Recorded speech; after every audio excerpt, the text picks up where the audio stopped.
నమస్కారం మిత్రులందరికీ కూడా. చాలా సమయం తీసుకొని వచ్చాను. కానీ ఈ మధ్య వ్యవధిలో నేను మీకోసం హిడ్మా గురించి కావాల్సినటువంటి ఒక మ్యాటర్‌ను తీసుకొనొచ్చాను. సో, మనము హిడ్మా గురించి మాట్లాడే ముందు ఒక విషయం గుర్తుంచుకోవాలి.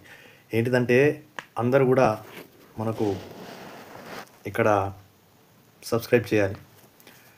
సో, ఇప్పటివరకు ఎవ్వరికీ షేర్ చేయని వాళ్ళుంటే వీడియోని గూడా మిత్రమా షేర్ చేసుకోండి. షేర్ చేయండి. అప్పుడప్పుడు షేర్ చేసి చూడండి కూడా. ఏంటిదంటే మనకు కొత్త అంశాలు నేను ఏస్తా ఉంటాను. ఇప్పుడు టెట్ అంశాలు కాకుండా నేను మీకోసం మొత్తం కరెంట్ అఫైర్స్ ఒక్కొక్క టాపిక్ గురించి పూర్తి స్థాయిలో వివరంగా తీసుకొస్తున్నాను. ఇంతకు ముందు టాపిక్ వచ్చేసి మనము మన అందశ్రీ అన్న గురించి చెప్పుకున్నాం. అందశ్రీ మహాకవి, ప్రజాకవి ఆయన గురించి చెప్పుకున్నాం. ఈరోజు హిడ్మా గురించి చెప్దామని అంటున్నాం. మరి హిడ్మా అనే వ్యక్తి ఎవరు అంటే, మరి ఆయన గురించి తెలుసుకోవాలంటే అంతో ఇంతో కాదు, 1981 1981 నుంచి 2025 నవంబర్ 18 వరకు ఆయన చరిత్ర ఉంది.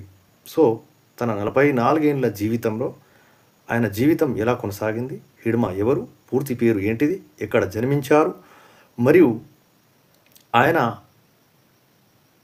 ఎన్ని తరగతుల వరకు చదువుకున్నారు, ఆ తర్వాత ఆయన ఏ సమయంలో ఏ వయసులో మావోయిస్టులో జాయిన్ అయ్యారు, ఆ తర్వాత జాయిన్ అయిన తర్వాత ఎటువంటి ట్రైనింగ్ పొందారు, ఆ తర్వాత ఎటువంటి గోరిల్లా యుద్ధాలు చేశారు, మరి ఇలాంటి వార్స్ యుద్ధాలలో ఎంతమందిని ఎప్పుడు ఏ అటాక్లో ఎంతమందిని చెప్పడం జరిగింది, మరియు ఏ రోజు ఏ సమయంలో ఏ స్థానంలో ఎవరి చేత ఎన్కౌంటర్ అవ్వడం జరిగింది, ఎన్కౌంటర్లో ఎంతమంది చచ్చారు, ఆయన కుటుంబంతో సహానా, కుటుంబంలో ఎవరెవరు, మరి తన భార్యన పిల్లల ఎవరెవరు అనేది మనం పూర్తి స్థాయిలో మాట్లాడుకుందాం. సో మిత్రమా, అందరూ కూడా ఏం చేయాలంటే ఒక్క సబ్స్క్రైబ్ చేసుకోవాలి. ఇక పూర్తి స్థాయిలో మడావి హిడ్మా యొక్క పరిచయం ఇవ్వబోతున్నాం. కరెంట్ అఫైర్స్ బిట్ మనది. చాలా వరకు ఏ ఎగ్జామ్ వచ్చినా హిడ్మా క్వశ్చన్ రానిది మాత్రం ఉండదు. హిడ్మా క్వశ్చన్ మాత్రం రానిది ఉండదు. సో ఇక్కడ మనకు హిడ్మా అంటే ఎవరు? మనలాంటి సాధారణ జీవే హిడ్మా. ఇక హిడ్మా యొక్క పూర్తి పేరు ఏంటిదంటే మడావి హిడ్మా. ఈయన పూర్తి పేరు. ఈయన ఒక బీద కుటుంబంలో ఛత్తీస్గఢ్ రాష్ట్రంలోని సుకుమా జిల్లా పువర్తి గ్రామం. సుకుమా జిల్లా చిన్న ఆదిలాబాద్ లాంటి చిన్న జిల్లా. అలాంటి జిల్లాలో ఒక చిన్న గ్రామం, అది పచ్చని అడవి మరియు దట్టమైన అడవి మధ్యలో ఉండే గ్రామం ఏంటిదంటే అది పువర్తి అనే చిన్న గ్రామం. మరి సిటీ టౌన్లకి చాలా దూరంలో ఉన్నటువంటి గ్రామం అది పువర్తి గ్రామం. ఆ పువర్తి గ్రామం సుకుమా జిల్లాలో వస్తుంది. రెండోసారి చెప్తున్నా, గ్రామం ఎక్కడొస్తుంది? సుకుమా జిల్లా, ఛత్తీస్గఢ్ రాష్ట్రం. సో ఛత్తీస్గఢ్ రాష్ట్రము ముందు అది బీహార్లో ఉండే, బీహార్ నుంచి విడిపోయిన రాష్ట్రం.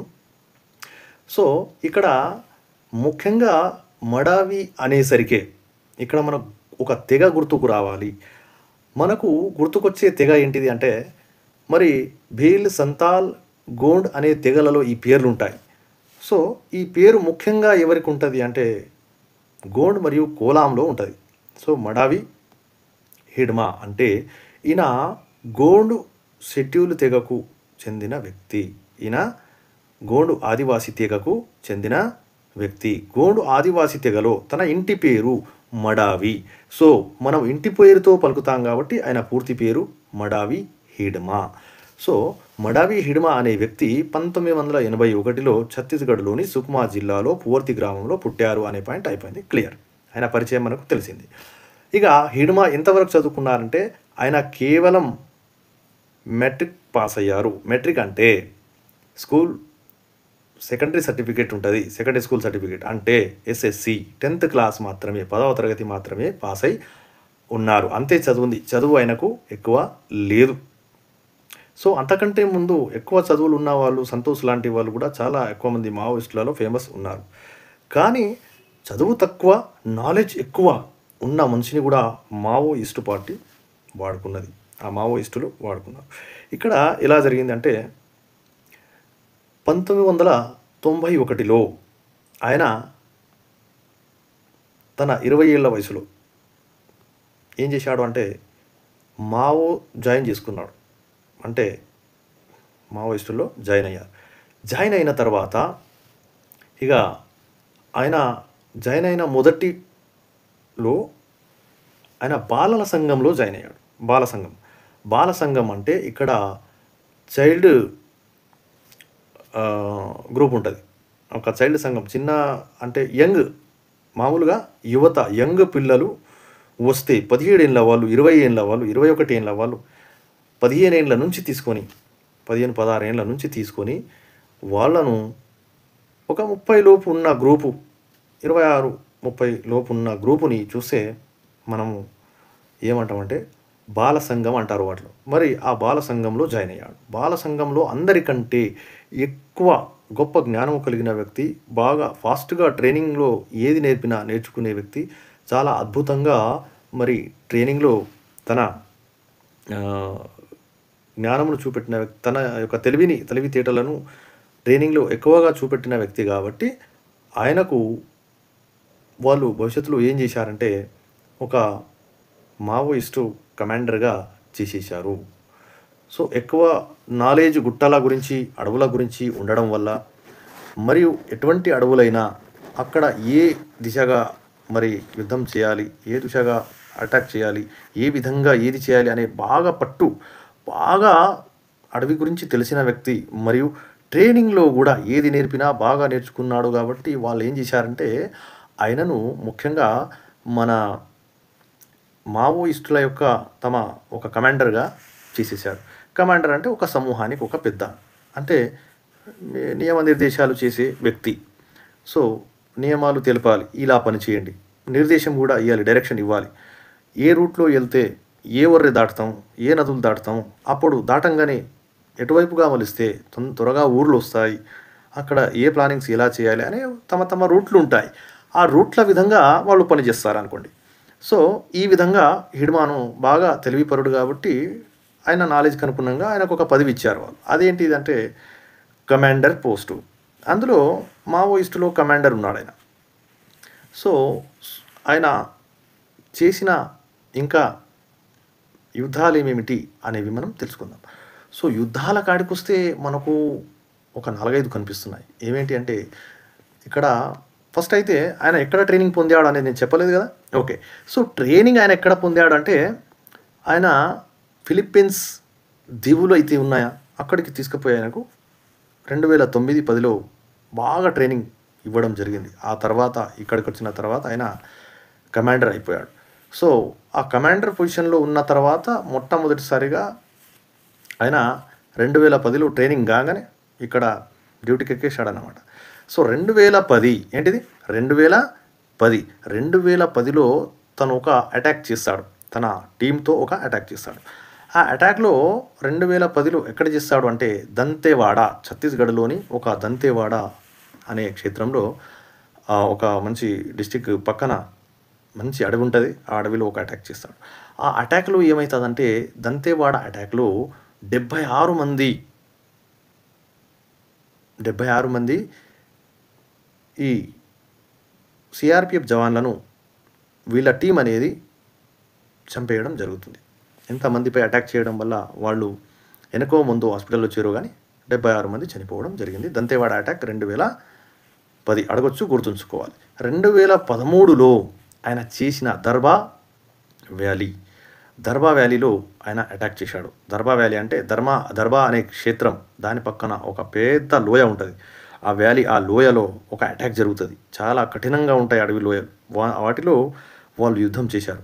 అందులో ఒక పెద్ద పోరాటం జరిగింది పోలీసులకు, సైన్యానికి, మరియు భారతీయ సైన్యానికి, మరియు అంటే రిజర్వ్ పోలీస్ ఫోర్స్కు మరియు మావోయిస్టులకు పెద్ద మధ్యన జరిగిన అటాక్, ఒక ఎన్కౌంటర్లో ఏం జరిగిందంటే ఇక్కడ 2010 లాగానే 2013లో దర్బా వ్యాలీ అటాక్‌లో గూడా ఈళ్ళేం చేశారంటే, ఇది దర్బా వ్యాలీ కూడా ఛత్తీస్‌గఢ్‌లో వస్తది.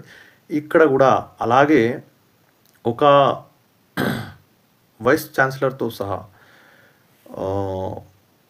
వైస్ ఛాన్సలర్ గారు వీసీ శుక్లా అని ఒక కాంగ్రెస్ ప్రముఖ నేత.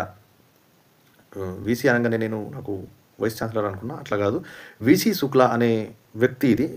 దాదాపు ఇది నేను అధ్యయనం చేసి 2 రోజులైంది. వీడియో చేయడం లేట్ అయింది. కానీ ముఖ్యంగా నాకు గుర్తుకొచ్చింది. వీసీ శుక్లా అనే కాంగ్రెస్ పార్టీ యొక్క ముఖ్య నేత అక్కడ వాళ్ళ ఛత్తీస్‌గఢ్‌లో. ఆయనతో పాటు ఇంకో 2 ముఖ్యమైన నేతలు చనిపోతారు. సో వాళ్ళ మీద అటాక్ చేసి చంపేయడం జరుగుతుంది. ఇక అంతతో పాటే ఒక వ్యక్తి పేరు వస్తుంది అందులో. ముఖ్యమైన వ్యక్తి ఎవరు అంటే వీసీ శుక్లా ప్లస్ మహేంద్ర కర్మ అని వస్తుంది. ఈ మనకు మీరు ఇంటర్నెట్లో లెంకినా, యూట్యూబ్లో లెంకినా, ఎక్కడ చూసినా ఈ 2 పేర్లు అయితే వస్తాయి. వీసీ శుక్లా ప్రముఖ కాంగ్రెస్ పార్టీ నేత, మరియు తనతో పాటు ఉన్నటువంటి ఇంకో వ్యక్తి ఎవరు అంటే మహేంద్ర కర్మ అనే వ్యక్తి. మిగతా వాళ్ళకు గాయాలయ్యాయి, కానీ వీళ్ళిద్దరూ వెంటనే చనిపోవడం జరిగింది అక్కడిదక్కడే.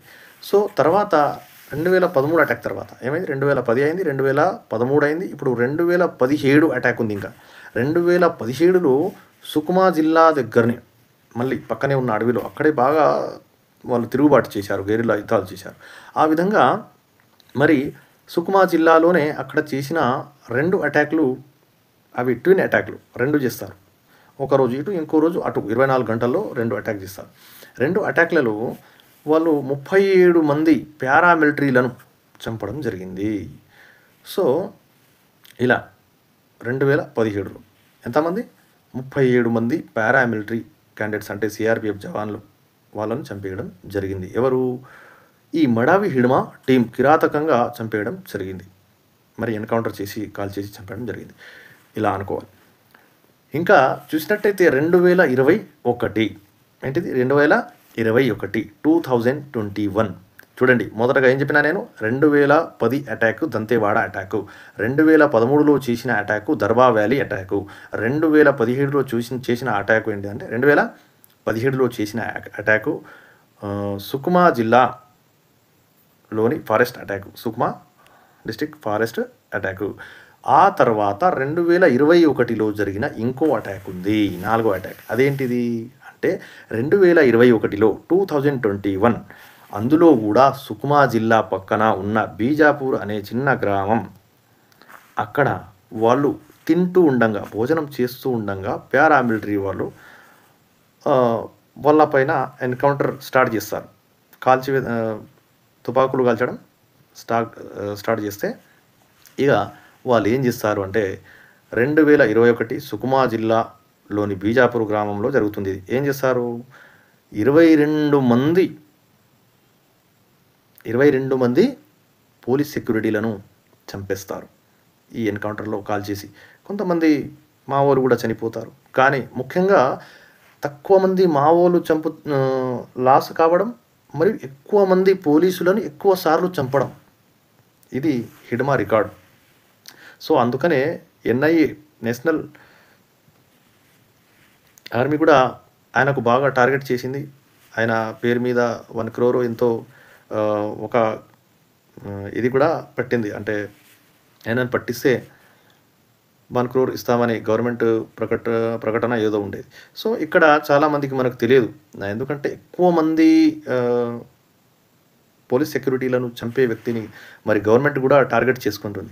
ఎందుకంటే మనకు సిఆర్పిఎఫ్ జవాన్లు చనిపోతే మనం బ్లాక్ డే అది ఇది చూసాం, ఆర్డిఎక్స్ పేలుడు వల్ల చనిపోవడంతో.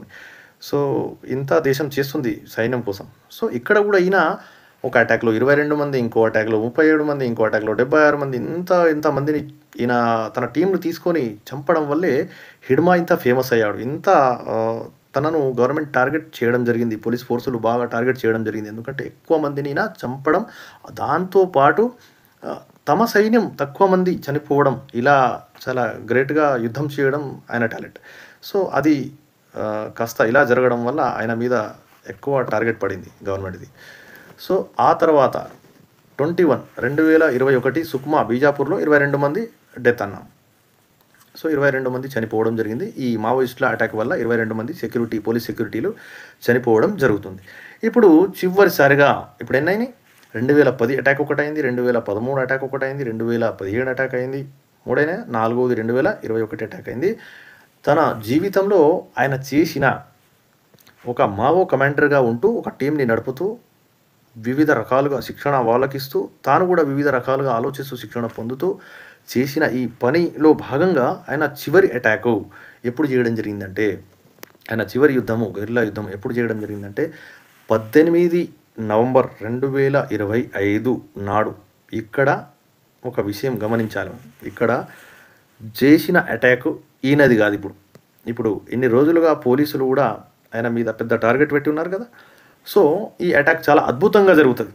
ఇది చాలా అద్భుతంగా జరుగుతుంది. ఇప్పుడు కొత్త ప్లాన్ ఇస్తున్న టైంలో అన్నమాట.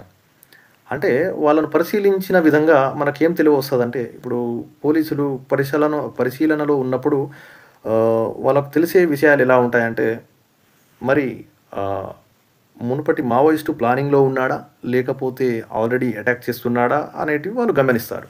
సో మనకు రికార్డ్స్ ఎట్లా తెలుస్తున్నాయంటే, ఆయన మరో అటాక్ కోసం రెడీగా ఉంటున్నప్పుడు అన్ని ఆయుధాలతో సహా రెడీ ఉన్నప్పుడు ఒక ఎన్కౌంటర్ జరుగుతుంది. ఆ ఎన్కౌంటర్ ఎట్లా జరుగుతుంది అంటే, వాళ్ళు ఉండే చోటు చాలా కఠినమైన చోటులో ఉన్నారు. ఎక్కడంటే తెలంగాణ, ఆంధ్రప్రదేశ్ మరియు ఛత్తీస్గఢ్ ఈ మూడిటి మధ్యలో, ఈ 3 జిల్లాల మధ్యలో ఉన్నటువంటి ప్రాంతము. 3 రాష్ట్రాలు, జిల్లాలు అంటున్నా నేను. 3 రాష్ట్రాల మధ్యలో ఉన్న ప్రాంతం, కొండలతో కూడిన ప్రాంతం, అది దట్టమైన అడవి ప్రాంతం. దానిని మనం ఏమంటాం ఇక్కడ అంటే ఖమ్మం జిల్లా, పశ్చిమ గోదావరి, సీతారామరాజు జిల్లా, దీన్ని అల్లూరి సీతారామరాజు జిల్లా అంటారు దాన్ని, పశ్చిమ గోదావరి. సో అక్కడ ఇలాంటి ఈ ప్రాంతంలో ఏముంటుందంటే దండకారణ్యం అంటాం మనం. సో తను ట్రైనింగ్ చేసిన ప్లేస్ దండకారణ్యమే, తాను ఎక్కువ మందిని చంపిన ప్లేస్ కూడా దండకారణ్యమే, చివరికి హిడ్మా చనిపోయినటువంటి ప్రాంతము కూడా దండకారణ్యమే. సో హిడ్మా చనిపోయిన ప్రాంతం, మడావి హిడ్మా చనిపోయిన ప్రాంతం కూడా దండకారణ్యమే. సో ఆ దండకారణ్యంలో ఏమైందంటే పారామిలిటరీ సెక్యూరిటీ ఫోర్సు ఏం చేస్తుందంటే వీళ్ళపైన ఎన్కౌంటర్ జరుగుతుంది. ఈ ఎన్కౌంటర్లో ఏమవుతుందంటే, ఈ మడావి హిడ్మా మరియు తనతో ఉన్నటువంటి రాజీ అనే అమ్మాయి, తన భార్య, ఆమె హిడ్మా యొక్క భార్య, మడావి హిడ్మా అనే వ్యక్తికి భార్య ఎవరు, రాజీ అలియాస్ రాజక్క. ఆ రాజక్క అనే ఆమె ఏం చేస్తుందంటే ఈయనతో ఉంటుంది ఆ టైంలో. సో ఇక్కడ ఏమైంది, అటాక్ చేసింది భర్త పైన, కానీ ఇక్కడ భార్య కూడా మావో ట్రైనింగ్ చేసి ఉంది కదా, ఆమె కూడా నడుపుతున్నది పని, ఏం చేస్తుంది, బుల్లెట్స్ నడుపుతుంది ఆమె కూడా. కానీ ఇక్కడ ఒక చిన్న తప్పిదం ఏంటిదంటే, వాళ్ళు తక్కువ మంది ఉంటారు, హిడ్మా గ్యాంగ్ తక్కువ మంది ఉంటుంది, పోలీస్ సెక్యూరిటీ ఫోర్స్ మాత్రం ఎక్కువ ఉంది, మరియు ఆ నలుమూలల చుట్టుకొని ఉంటుంది, కాబట్టి కాల్ చేసి చంపడం జరిగింది. అందులో అక్కడ ఎంతమంది ఉన్నారో వాళ్ళందరూ చనిపోతారు. అందులో ఎంతమంది చనిపోతారు, ఎక్కువ మంది ఉండొచ్చు, అక్కడ మనకు కనపడింది ఇంతే, మరి పారిపోయి ఉండొచ్చు, జంప్ అయి ఉండొచ్చు, అది కాదు. ఇక్కడ మన రికార్డులోకి వచ్చింది ఎంతమంది చనిపోవడం జరిగింది అంటే, మనకు హిడ్మా, తన భార్య రాజక్క మరియు మడావి హిడ్మా రాజక్కతో పాటు ఇంకా 4 వాళ్ళ మావోయిస్టు క్యాడర్లు ఉంటారు. ఆ 4 క్యాడర్లు ప్లస్ ఈ 2 అంటే 6 మంది అక్కడికక్కడే ఈ ఎన్కౌంటర్లో మృతి చెందడం జరిగింది. సో ఇలా ఇది ఏ ప్రాంతంలో మరణించడం జరిగింది అని అడగచ్చు. ఏ ప్రాంతం అంటే 3 రాష్ట్రాల మధ్యలో ఉన్న దండకారణ్యం. అది జిల్లాకు సంబంధించింది అడిగితే అది ఆంధ్రప్రదేశ్లోని అల్లూరి సీతారామరాజు జిల్లా ప్రాంతంలో మరణించడం జరిగింది, అక్కడే ఎన్కౌంటర్ జరిగింది. కానీ ఏ రాష్ట్రాల మధ్య ప్రాంతం అని అడిగితే ఛత్తీస్గఢ్, ఆంధ్రప్రదేశ్ మరియు తెలంగాణ మధ్యలో ఉన్నటువంటి ఆ ప్రాంతంలో ట్రై జాయింటింగ్ ఏరియా, అది ట్రై స్టేట్స్ జాయింటింగ్ ఏరియాలో ఆ మధ్య ప్రాంతంలో బార్డర్ ఏరియాలో చనిపోవడం జరిగింది. మొత్తానికి ఏ జిల్లాలో వస్తుంది అంటే ఇక్కడ అల్లూరి సీతారామరాజు జిల్లాలో ఈ ప్లేస్ వస్తుంది. ఇది ఆంధ్రప్రదేశ్లో వస్తుంది. కానీ హిడ్మా తిరిగిన ప్రాంతాలు ఏవేవి అంటే తెలంగాణ, ఆంధ్రప్రదేశ్, ఛత్తీస్గఢ్. ట్రైనింగ్ తీసుకున్నది ఎక్కడ అంటే ఇక్కడ ఛత్తీస్గఢ్లోని సుకుమా జిల్లాలోని అడవుల్లోనే, కానీ ఎక్కువ తిరిగింది దండకారణ్యంలో కూడా ట్రైనింగ్ జరిగింది. కానీ ఆయన కమాండర్ ట్రైనింగ్ తీసుకున్నది ఫిలిప్పీన్స్ దీవుల్లోని అడవుల్లో ట్రైనింగ్ తీసుకొని రావడం జరిగింది అన్నట్టు రికార్డ్స్ చెప్తున్నాయి. సో ఇలా ఉంది హిడ్మా యొక్క జీవితం. ఇంకా చాలా మనం విషయాలు తీసుకురావాలి కాబట్టి ఏం చేయాలి? లైక్ చేయండి, సబ్స్క్రైబ్ చేయండి. ఇది మంచి కరెంట్ అఫైర్. ఇందులోంచి 2 క్వశ్చన్లు అయినా రావచ్చు, 1 క్వశ్చన్ అయినా రావచ్చు. మరి ప్రతి ఎగ్జామ్లో హిడ్మా ఫేమస్ క్వశ్చన్ రావచ్చు అనే అంశంగా మారింది. సో కొంచెం లేటుగా చేశాము, కానీ పూర్తి స్థాయిలో హిడ్మా మ్యాటర్ను మనం తెచ్చుకొని వీడియో చేశాము. సో ఇక్కడ నోటికే చెప్పడం జరిగింది. రాసుకోవాలి అన్నా కూడా మీరు రాసుకోవచ్చు. వీడియో చాలా స్లోగా చెప్పడం జరిగింది. సో ఇక నేను సాయంత్రం పూట కూర్చొనే చెప్పడం జరుగుతుంది కాబట్టి బోర్డు వద్ద ఉండను. ఇక బోర్డుకు పోవాలంటే మా స్టడీ హాల్ ఉంటుంది, అందులో బోర్డు ఉంటుంది, అందులోనే చేయాల్సి ఉంటుంది. సో నాకు తగినట్టు ఇంట్లోనే చేస్తున్నాను వీడియోస్. మీరు కూడా ఇంట్లోనే కూర్చోండి, చదవండి, రాయండి. ఇక బాయ్ బాయ్. మళ్ళీ కలుద్దాం కొత్త వీడియోతో.